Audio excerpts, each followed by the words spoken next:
High guys, welcome back to my another blog. And কেমন আছো তোমরা?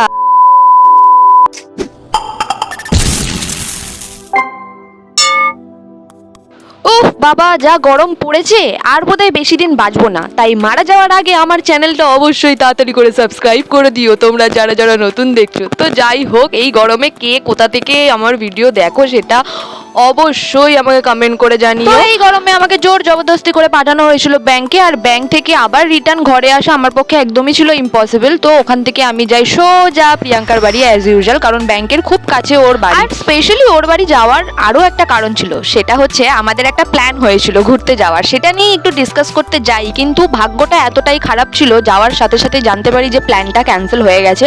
আর সেই প্ল্যান ক্যান্সেল হওয়ার দুঃখে আমরা দুজন বসে যাই যে নেক্সট প্ল্যান কি করা যেতে পারে। যদিও আমরা জানি যে যতই যাই প্ল্যান করি না কেন আমরা কোথাও যাচ্ছি না end of the day, but তাও কলকাতার মধ্যে কোথায় কোথায় ঘুরতে যাওয়া যেতে পারে সেই সমস্ত প্লেসগুলোকে আমরা ইন্টারনেটে ঘাঁটছিলাম আর বলতে পারো এক্সপ্লোর করছিলাম। তো যাই হোক, হাসি ঠাট্টা করছিলাম ঠিকই, বাট ভেতরে ভেতরে আমাদের দুজনেরই মন ভেঙে চুরমার হয়ে গেছিল। আর সেই চুরমার করা মনটা কোথায় কোথায় পড়েছে তার খোঁজ পাওয়া খুবই মুশকিল। তো যাই হোক, মনটাকে একটু মানিয়ে নিয়ে আমি চলে যাই সোজা স্নান করতে, কারণ আমি রাস্তা থেকে রোদ পেরিয়ে ধুলো বালি সব গায়ে নিয়ে এসেছিলাম আর আমার ভীষণই গরম লাগছিল। তো আমি যাই আবার স্নান করতে, আর স্নান করে আসতে না আসতেই প্রিয়াঙ্কা তার অদ্ভুত দাঁত আর চোখগুলোকে বার করে আমার দিকে একটা মুচকি হাসি দিয়ে জিজ্ঞেস করে, আইসক্রিম খাবি নেকি? আর পুচপুচ আইসক্রিমের কথা শুনলে আমি যে না বলবো না সেটা ওর অবভিয়াসলি জানাই ছিল, তাই ও সাহস করে আমাকে বলেই ফেললো। আর তাছাড়া যা গরম পড়েছে, আইসক্রিম কোল্ড ড্রিঙ্কস এগুলোই এখন আমার প্রিয় খাদ্য।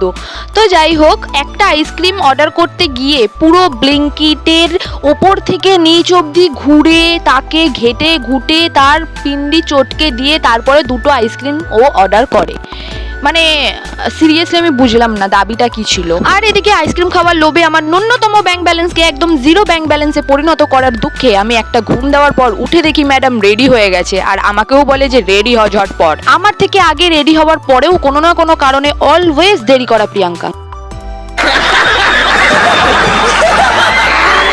আর আমি মনের দুঃখে এক কোণে দাঁড়িয়ে ভিডিও করতে থাকা পাবলিক। তো যাই হোক, কোনো একটা কারণে ওদের যাওয়ার ছিল আমার বাড়ির দিকেই, তো সবাই একসাথে রেডি হই, আমি প্রিয়াঙ্কা বৌদি আর বেরিয়ে পড়ি আমাদের বাড়ির উদ্দেশ্যে। ওরা একটা কাজ করে তারপরে গেছিলো আমাদের বাড়িতে, আর তারপর ওখান থেকে চলে এসেছিলো বাড়ি। আর এখানে আমি প্রিয়াঙ্কাকে বলছিলাম যে ভিডিওটা সেও দেখবে, যে প্ল্যানটা ক্যান্সেল করেছে, তাই এখানে একটু স্যাড স্যাড মুখ কর যাতে সে দেখে বুঝতে পারে যে আমরা তার উপরে খোঁচে আছি। তো যাই হোক, এই ছিল আজকের ভিডিও। যদি ভালো লেগে থাকে তাহলে অবশ্যই লাইক অ্যান্ড আমার চ্যানেলটা সাবস্ক্রাইব করতে একদমই ভুলো না যারা নতুন দেখছো। আর কে কোথা থেকে দেখছো সেটা অবশ্যই কমেন্ট করে জানিও। আর এখানে আমার রিয়াকশন দেখে একদমই অবাক হয়েও না, আমি এরকমই। ভিডিওটা শেষ করার আগে একটাই কথা বলবো যে যা গরম পড়েছে তাতে বেশি বেশি করে জল খেও, আর পাশের মানুষদের কাছের মানুষদের ভালো রেখো। দেখা হচ্ছে নেক্সট একটা ব্লগে, ততক্ষণের জন্য বাই।